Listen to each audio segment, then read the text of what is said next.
Hai sobat semua, apa kabar?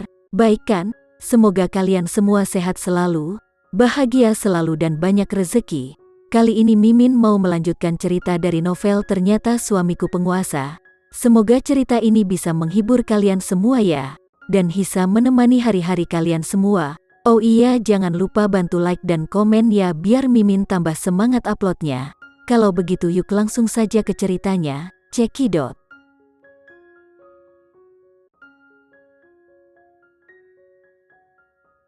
Tiga tahun lalu, dia berbaring sendirian di meja operasi yang dingin dan melihat anak mereka dikeluarkan dari perutnya, tapi dia tidak bisa berbuat apa-apa. Dia hanya merasa putus asa pada saat itu. Dia jatuh ke dalam kegelapan tanpa akhir dan merasa seperti dia tidak akan pernah memiliki masa depan, tidak pernah melihat suaminya atau anaknya lagi. Saat dia mengingat masa lalunya, Putri masih akan ketakutan dan ketakutan. Ketika dia dijebak oleh Tuan Tua Sanjaya dan asisten Hart sebelumnya, rasa takutnya bertambah. Dia takut dia akan jatuh ke cakar jahat mereka lagi. Tepat ketika dia khawatir dan tidak tahu harus berbuat apa, Randy kembali ke sisinya tepat pada waktunya. Ketika dia melihat sosoknya yang tinggi di pintu, dia merasa seperti dia bisa melihat lingkaran cahaya di belakangnya. Itu menyilaukan. Hanya dengan melihatnya, ketakutannya menghilang dalam sekejap. Pria ini adalah suaminya. Ketika semua orang meninggalkannya, dia berdiri di sampingnya dan memberitahunya dengan suara magnetis, "Putri, aku di sini." Ketika ada yang mencoba menyerangnya dengan masa lalunya, dia masih berdiri dengannya mengatakan kepadanya, "Aku tidak peduli dengan masa lalumu. Aku hanya peduli dengan masa depanmu. Jangan lupa, suamimu adalah seorang CEO. Ketika ibunya meninggal dan dia tidak memiliki orang yang bisa diandalkan, dia akan berkata, 'Putri, kamu masih memilikiku.'" Memang, dimanapun, kapanpun, dia selalu merasa ada kekuatan di lubuk hatinya yang mendukungnya. Di masa lalu, dia tidak mengerti mengapa, tetapi sekarang dia mengerti bahwa dialah yang memberinya kekuatan itu. Hari-hari masa lalu mereka perlahan muncul di benak Putri, membentuk kembali ingatannya. Dia adalah istrinya dan dia adalah suaminya. Mereka memiliki anak bersama. "Putri, aku terlambat," Randy berkata dengan nada meminta maaf. Begitu dia menerima kabar bahwa Tuan Tua Sanjaya telah datang ke Villa Sanjaya, dia segera bergegas kembali. Namun, dia masih membiarkan Putri menghadapinya sendiri begitu lama. "Randy, kamu sama sekali tidak terlambat," Putri tersenyum manis padanya. Jika dia kembali terlalu dini, dia mungkin tidak akan dapat melihat Tuan Tua Sanjaya dan asistennya. Jika dia tidak melihat mereka dan tidak terpicu, dia tidak akan bisa mengingat masa lalunya. Putri, Randy mengusap kepalanya, berpikir bahwa dia sedang menghiburnya. Gadis bodoh ini selalu memikirkannya. Kenapa dia tidak bisa lebih memikirkan dirinya sendiri? Sekarang dia berada di sisinya, dia bisa melampiaskan semua emosinya, dan tidak menyimpan semuanya untuk dirinya sendiri lagi. Dia menyimpan semuanya untuk dirinya sendiri membuat hatinya sakit. Putri berbaring di lengannya dan berbisik, "Randy." Randy mengusap kepalanya. Dia menatapnya, mengedipkan matanya yang besar dan indah, dan berkata, "Bisakah kamu menjanjikan sesuatu kepadaku?" Randy mengangguk dan berkata, "Apa itu?" "Berjanjilah padaku dulu. Katakan padaku dulu. Kalau begitu aku tidak akan memberitahumu." "Oke, aku berjanji padamu." Putri kemudian mengerucutkan bibirnya dan tersenyum.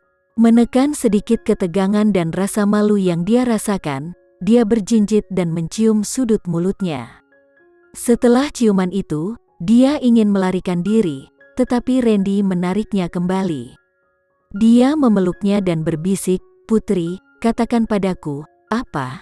"Tidak ada. Aku hanya ingin menciummu." Dia hanya ingin menciumnya. Apa alasan yang sederhana? Betulkah? Jelas, Randy tidak percaya dengan perilaku abnormal Putri.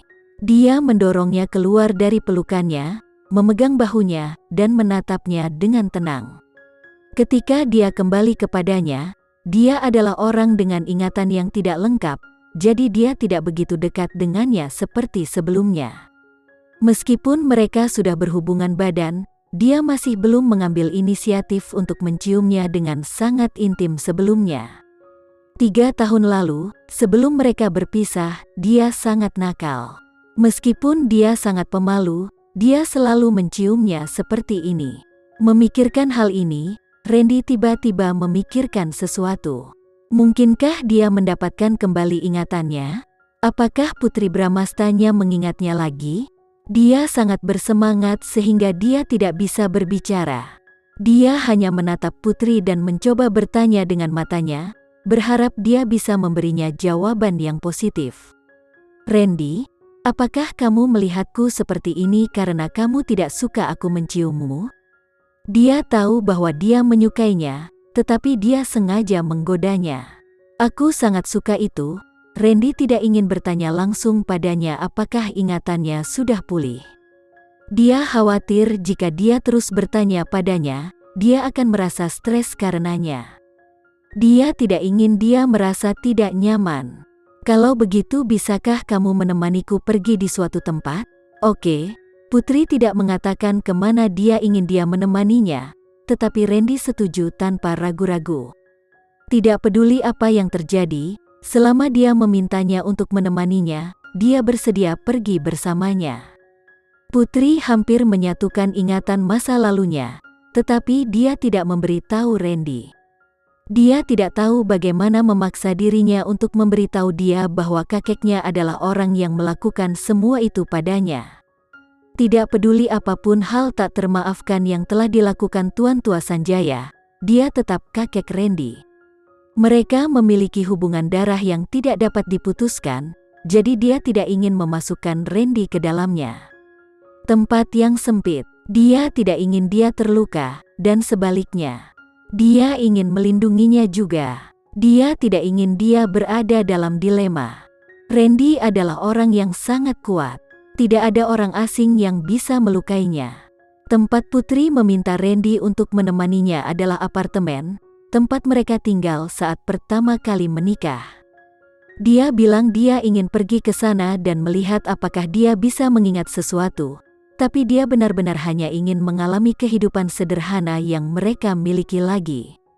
Dia kembali dari kerja dan dia membuat makan malam. Dia membuat makan malam sambil menunggu dia kembali. Itu mungkin tidak menyenangkan pada waktu itu, tetapi sekarang, sepertinya itu adalah waktu terbaik mereka bersama. Putri mendorong Randy ke ruang kerja. Randy, kamu bisa pergi bekerja dulu. Aku akan meneleponmu saat makan malam sudah siap. Putri, apakah kamu? Apakah aku punya apa? Putri tahu apa yang ingin Randy tanyakan, tetapi pura-pura tidak tahu. Dia mengedipkan matanya yang besar dan menatapnya dengan polos. Karena Putri tidak ingin mengatakan apa-apa, Randy tidak akan memaksanya. Dia selalu mencoba yang terbaik untuk menghormati pilihan pribadinya. Randy berkata, kalau begitu aku akan pergi ke ruang kerja untuk menangani beberapa masalah pekerjaan. Masih banyak hal yang harus dihadapi.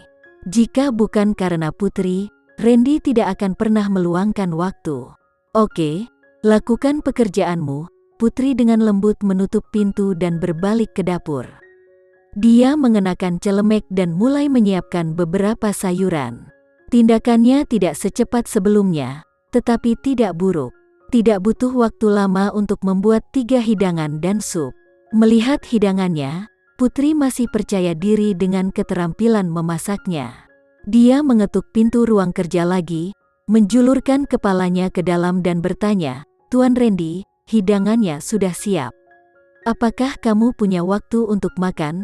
Randy tersenyum padanya dan berkata, Nyonya Putri, tolong beri Tuan Randymu beberapa menit lagi. Putri memberi isyarat oke kepadanya dan berkata, kamu urus pekerjaanmu dulu. Aku tidak terburu-buru. Aku bisa menunggumu. Dia bisa menunggunya. Kalimat sederhana yang tidak disengaja ini menghantam lubuk hati Randy. dan dia tidak bisa berpikir jernih selama 1 menit. Putri dengan lembut menutup pintu ruang belajar dan keluar untuk duduk di sofa di ruang tamu untuk menonton TV. Saat dia menonton, dia merasa seperti melihat Momo melompat-lompat di depannya. Ketika dia menonton TV di masa lalu, Momo akan melakukan apa saja untuk menarik perhatiannya. Dia melompat di depan Putri atau berguling-guling di lengannya. Dia selucu yang bisa kamu bayangkan. Randy memberitahunya bahwa setelah dia pergi 3 tahun lalu, Momo juga meninggalkan dunia dan pergi ke surga. Dia tidak akan pernah melihat Momo lagi dalam hidupnya.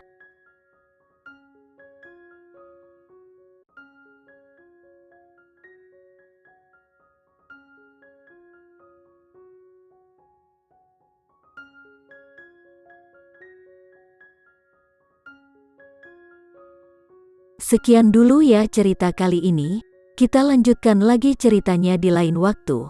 Oh iya, bagaimana menurut kalian? Semoga bisa sedikit menghibur kalian semua. Jangan lupa like, share dan komen ya. Untuk teman-teman yang baru nonton, jangan lupa subscribe-nya.